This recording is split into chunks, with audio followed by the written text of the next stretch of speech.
Oke, selamat datang di channel Nabla Education. Pada video kali ini kita akan melanjutkan pembahasan kita tentang prediksi soal KSN IPA tahun 2022 ya. Jadi ini hanya soal prediksi dan merupakan soal latihan saja yang bisa teman-teman pakai untuk referensi dan bahan belajar persiapan KSN tahun 2022 yang akan datang. Nah, di bagian sebelumnya, bagian 1 dan kedua kita sudah sampai nomor 20. Nah, nanti kita akan lanjutkan pembahasannya di bagian ketiga ini. Bagi teman-teman yang belum melihat atau belum menonton bagian yang pertama dan kedua, nanti coba lihat linknya, saya sertakan di deskripsi. Nah, saya sertakan juga playlist pembahasan lengkap soal-soal KSN IPA untuk jenjang SD. Linknya juga bisa dilihat di deskripsi. Oke, kita langsung masuk ke pembahasan soal-soalnya.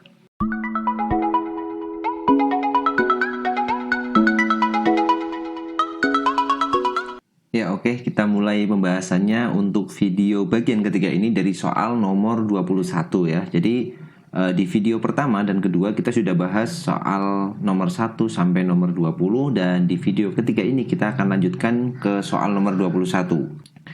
Oke, kita baca dulu soalnya. A liquid is heated in a beaker ya. Jadi ini ada cairan yang dipanaskan pada suatu gelas beaker ya. Kemudian the density of the liquid change as its temperature increase. This causes energy to be transferred throughout the liquid. How does the density change and what is the energy transfer process? Oke, jadi ini ada cairan yang kemudian dia dipanasin, kemudian kata kuncinya adalah the density of the liquid change. Jadi density, ingat ya, di video sebelumnya sudah kita bahas juga massa jenis ya. Density itu massa jenis dan dia change it as its temperature change. Jadi massa jenisnya berubah karena suhunya berubah. Jadi di sini ada perubahan massa jenis. Ya, jadi karena ada perubahan massa jenis, maka ini ada ada perpindahan panas di sini. Nah, yang terjadi adalah bagian yang bawah ini nanti kan dipanaskan dulu. Dia akan panas nih. Akan lebih panas duluan daripada yang atas. Nah, karena bagian bawah ini dipanaskan terlebih dahulu, maka di sini akan ada volumenya naik dia karena dipanaskan. Berarti volumenya increase kan, atau naik. Nah, karena volumenya naik, maka massa jenisnya itu turun. Kenapa? Karena persamaan massa jenisnya, ini density-nya decrease ya. Massa jenis itu, ingat ya, simbolnya rho. Rho itu sama dengan massa dibagi volume. Nah, kalau volumenya ini bertambah, otomatis massa jenisnya akan berkurang. Berarti nanti setelah dia dipanaskan, volumenya naik, massa jenisnya turun. Dia akan naik ke atas nih. Karena dia lebih ringan ya, lebih ringan. Bagian yang bawah ini karena masih dingin, dia akan turun ke bawah mengisi bagian yang kosong di sini. Nah, proses seperti ini ya, ada aliran kan, ada aliran perubahan ini, maka namanya convection ya, karena ada aliran atau konveksi. Berarti di sini density-nya adalah decrease, kemudian energy transfer prosesnya itu by convection. Maka jawabannya yang B ya. Oke, itu soal yang nomor 21. Kita lanjut soal ke-22. Perhatikan gambar berikut. Benda X dan Y berada di dalam minyak bermassa jenis 800 kg per meter kubik. Tekanan hidrostatis yang dialami benda X sebesar 16.000 Newton per meter kuadrat dan benda Y sebesar 20.000 Newton per meter kuadrat. Percepatan gravitasinya 10, maka selisih kedalaman X dan Y adalah titik-titik. Oke, jadi di sini topiknya adalah tentang tekanan hidrostatis ya, atau tekanan yang timbul karena ada zat cair. Kita sebut sebagai tekanan hidrostatis. Apa persamaan tekanan hidrostatis ini? Persamaannya adalah simbolnya kita sebut pH gitu ya. Kalau tekanan biasa kan P, pressure. Ini ada hidrostatis, maka kita simbolkan pH di sini. pH itu persamaannya adalah Rho, ingat tadi Rho soal sebelumnya, dia adalah density atau massa jenis dikalikan G dikalikan H ya. G itu gravitasi, H-nya adalah kedalaman. Ini hanya kedalaman. Oke. Sekarang di sini ada dua benda yaitu X dan Y. Nah, berarti kalau ada dua benda, kedalamannya X itu kita sebut Hx di sini. Sedangkan kedalamannya Y kita sebut HY ya. Kalau mengukur kedalaman berarti harus dari permukaan cairannya. Berarti kita bisa hitung tekanan hidrostatiknya X dulu. Kita sebut pHx ya. Itu sama dengan massa jenisnya itu 800 ya, ini massa jenis minyaknya 800. Berarti ini 800 dikalikan gravitasinya kita gunain 10 dikalikan Hx, kedalamannya X. tekanan hidrostatisnya untuk X adalah 16.000. Berarti kita tulis saja nih 16.000 sama dengan 800 kali 10, berarti 8.000 dikali HX. Nah, nolnya coret ya, 16 bagi 2 berarti 16 bagi 2 sama dengan HX. Berarti HX-nya 8 ya. HX sama dengan 16 dibagi 8 ya, hasilnya 2. Oke, 16 dibagi 8, kita dapat HX-nya itu nilainya 2. Oke. Berarti HX-nya adalah 2 meter, maka X itu berada pada kedalaman 2 meter. Nah, dengan cara yang sama, kita bisa hitung yang Y ya. Yang Y besarnya 20.000. 20.000 sama dengan rho-nya sama-sama 800 dikalikan 10 dikalikan kedalamannya Y. Berarti ini kita coret semua dulu. 1, 2, 3 ya. 1, 2, 3. Maka HY-nya 20 per 8 sama dengan HY. Oke, 20 per 8 itu kalau kita sederhanakan ya. Bagi 2 itu 10, bagi 4 bisa ya. Bagi 4 itu 5, kemudian dibagi 4 itu 2, sama dengan HY. 5 bagi 2 itu berarti 2,5 meter, itu sama dengan HY. Maka yang Y kedalamannya 2,5 meter, sedangkan yang X kedalamannya adalah 2 meter. Pertanyaannya selisih kedalamannya, ya berarti tinggal dikurangi. Berarti 2,5 dikurang dengan 2 sama dengan 0,5 meter. Berarti selisih kedalaman X dan Y adalah 0,5 meter ya. Jawabannya yang D. Seperti itu ya. Ini topiknya tentang tekanan hidrostatis. Kita lanjut soal nomor 23. Beberapa lampu dihubungkan pada sumber tegangan seperti gambar. Urutan lampu yang menyala paling terang sampai yang paling redup berdasarkan gambar adalah titik-titik. Oke, jadi kita lihat di sini ada rangkaian tertutup yang terdiri dari sebuah baterai dan 4 buah lampu. Pertanyaannya adalah lampu yang menyala paling terang. Ingat ya, lampu itu nanti kan ini kutub positif, ini kutub negatif ya. Jadi ini ke arusnya berarti ke sini. Ini ada arus, ini yang warna merah. Terus nanti arusnya di sini kepecah nih. Jadi karena melewati cabang ya, namanya hukum 1 Kirchhoff. Kepecah. Anggap aja yang lewat sini I1, yang lewat sini arus kedua, yang lewat sini arus ketiga. Misalkan yang keluar ini, yang baru keluar dari baterai itu adalah I. Maka dia di sini kepecah jadi I1, I2, I3 kepecah, kemudian di sini masuk lagi jadi I lagi ya, karena dia gabung lagi di cabang yang ke sini, cabang yang kanan ini, maka dia gabung jadi I lagi, kemudian ke bawah lagi dan dia berputar terus seperti itu ya gambarannya. Maka kita lihat bagian yang paling terang itu ya yang belum terbagi-bagi arusnya. Maka yang paling terang pasti yang lampu keempat ini, karena dia dapat arusnya itu I, belum kebagi ya. Yang udah kebagi itu yang warna biru ini, yang warna merah dia belum kebagi. Berarti kalau yang paling terang itu kita jawabnya adalah L4 dulu. Mulainya harus dari L4. Berarti ini salah nih. Salah ya, yang A dan B itu pasti salah. Sekarang masalahnya kita belum tahu nih yang antara L1, L2, L3-nya seperti apa nanti besar I-nya. Kita bisa lihat dari hambatannya. Ini 6 ohm, ini 2 ohm, ini 3 ohm. Ya, berarti semakin besar hambatannya itu semakin kecil arusnya ya. Jadi yang paling redup itu pasti L1 karena hambatannya paling besar. Berarti kalau diurutkan, ini yang pertama dulu tadi adalah L4 dulu. Yang paling akhir itu L1 karena dia paling redup. Kenapa paling redup? Hambatannya paling besar. Habis L4 berapa? Yang hambatannya lebih kecil, berarti 2 ohm. Yang 2 ohm ini berarti L2. Setelah itu baru L3, yang terakhir L1. Nah, ini urutannya. L4, L2, L3, L1 ya. Jadi kenapa L4 yang paling terang? Karena arusnya belum terbagi. Terus untuk yang L1, L2, L3 kita lihat hambatannya. Yang hambatannya paling besar dia nanti akan paling redup karena arusnya paling kecil. Maka L1 ada di belakang sini. Ya, terus habis L1 kan yang paling besar lagi L3, kemudian baru L2. Maka jawabannya yang C ya, yang C itu soal tentang listrik dinamis ya, nomor 23 ini. Kita lanjut nomor 24. Perhatikan gambar gelombang berikut. Jika frekuensi gelombang transversal adalah 50 Hz, maka cepat rambat gelombang adalah titik-titik. Ya, kalau teman-teman sudah melihat video bagian kedua ya, di video kedua itu juga ada soal atau pertanyaan tentang gelombang seperti ini ya. Jadi dalam gelombang itu ada persamaan V itu sama dengan lambda dikali frekuensi.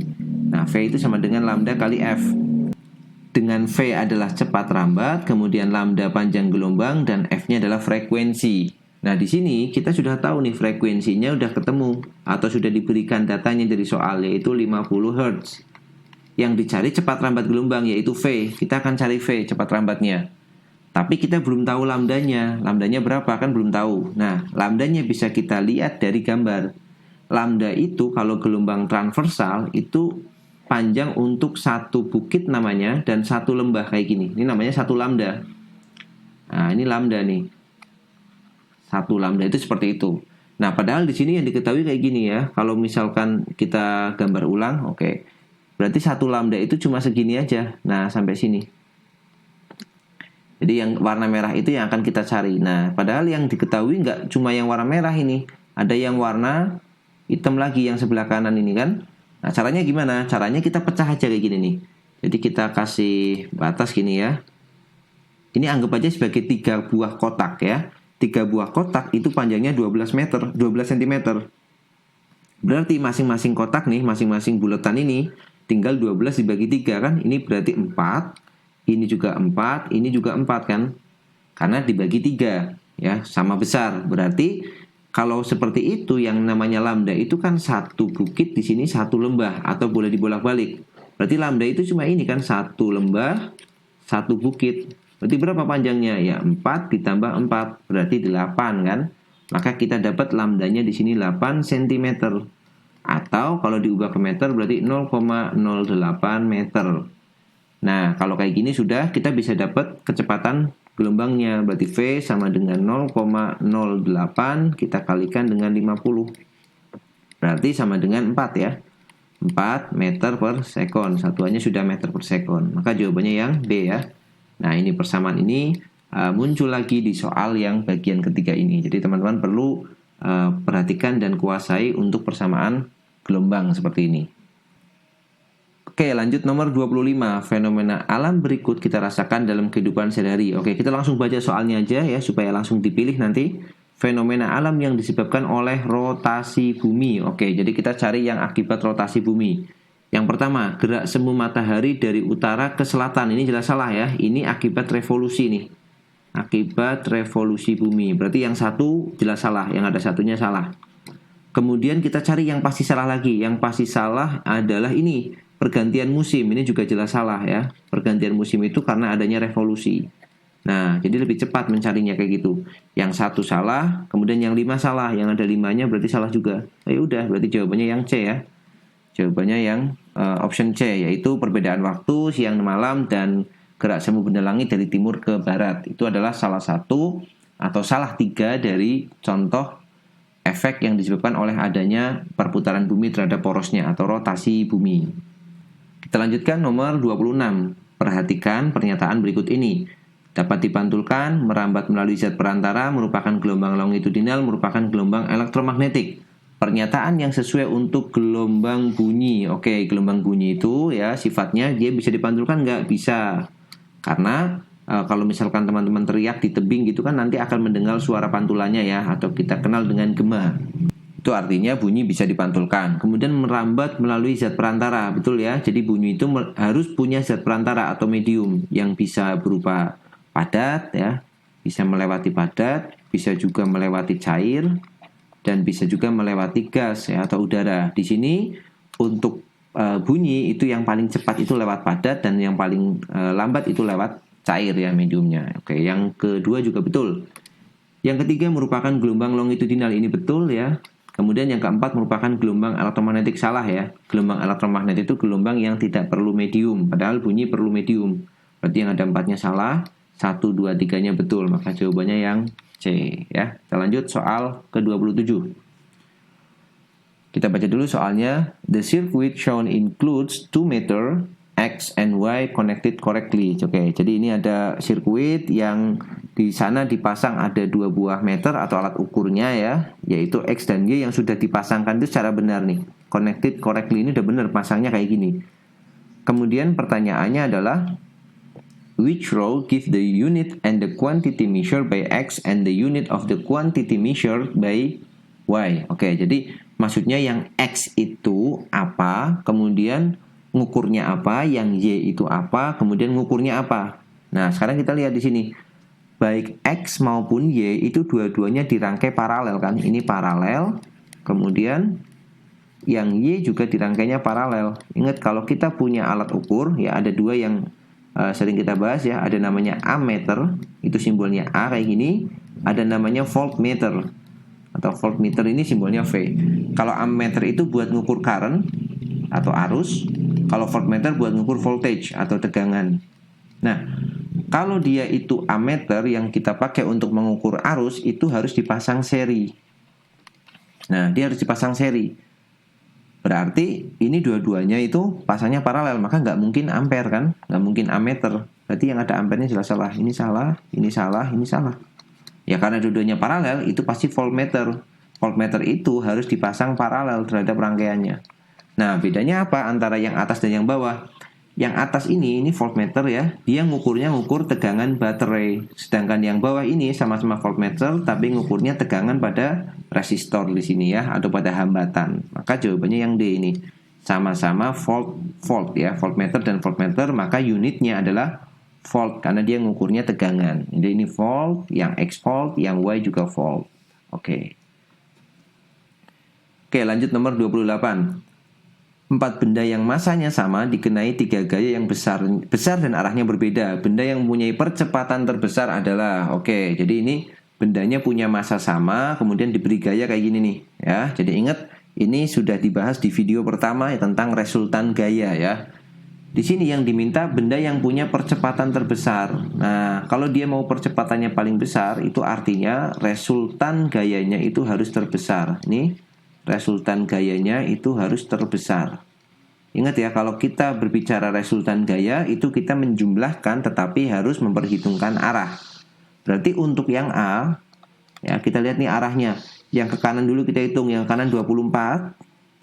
Kemudian yang ke kirinya masih ada ini 15 Newton ke kanan, berarti 24 ditambah 15 Newton. Nah, resultan gaya itu sigma F ya simbolnya. Kemudian yang ke kiri dikurangi 20. Berarti 24 ditambah 15 dikurang 20 ya. Yang kita kerjakan ini dulu. 24 kurangi 20 kan mudah. 4 ditambah 15 berarti 19 Newton. Yang A itu 19 Newton. Nah, caranya seperti ini. Sekarang kita kerjakan langsung yang B ya. Yang B itu yang ke kanan berarti 15 ditambah 32. Berarti 15 plus 32 itu 47 ya. 47. Yang ke kiri 40 berarti dikurangi 40. Maka sama dengan 7 ya, 7 Newton. Berarti yang B itu 7 Newton. Yang C, kemudian kita lihat dulu ini, yang ke kanan itu 18 ditambah 12. Ini ke kanan semua nih arahnya. Berarti 30 ya, 30. Yang ke kiri 30 minus 30. 30 minus 30 berarti 0 Newton. Yang D, yang ke kanan itu 32 ditambah 28. Berarti 50. Ini berarti 60 ya. 60 32 tambah 28 kan berarti dia 60 kan. 60 dikurangi yang ke kiri itu 25. 60 minus 25 berarti 35 Newton ya, 35 Newton. Nah, yang diminta adalah yang resultan gayanya terbesar. Berarti yang D, yang 35 Newton ini ya. Berarti jawabannya adalah D. Karena ingat ya, ini hukum 2 Newton. Persamaannya adalah sigma F, resultan gaya sama dengan massa dikali percepatan. Nah, percepatan itu A ya, acceleration. Berarti A-nya itu kan sama dengan sigma F dibagi dengan M. Supaya A-nya besar, maka kita harus cari sigma F-nya yang besar gitu. Itu soal nomor 28. Oke, sekarang nomor 29. Agus mencoba memindahkan sebuah batu di halaman belakang rumahnya seperti ditunjukkan pada gambar berikut. Dari kedua gambar di atas, manakah posisi titik tumpu yang memiliki keuntungan mekanis terbesar secara tepat? Oke, ini materinya tentang pesawat sederhana, khususnya membahas tentang tuas ya. Jadi pada tuas itu kalau kita buat diagram sederhana, ini namanya, misalkan kita gambar gini ya. Ini W, beban. Kemudian ini titik tumpuan, titik tumpu gitu. Kemudian di sini ada gaya F ya. F itu kuasa ya, atau effortnya atau gayanya. Nah, supaya mudah ya, supaya gampang batu ini diangkat, maka ini namanya lengan beban ya, LB. Jarak dari titik tumpu ke beban itu lengan beban. Kemudian jarak dari titik tumpu ke kuasa namanya lengan kuasa atau LF.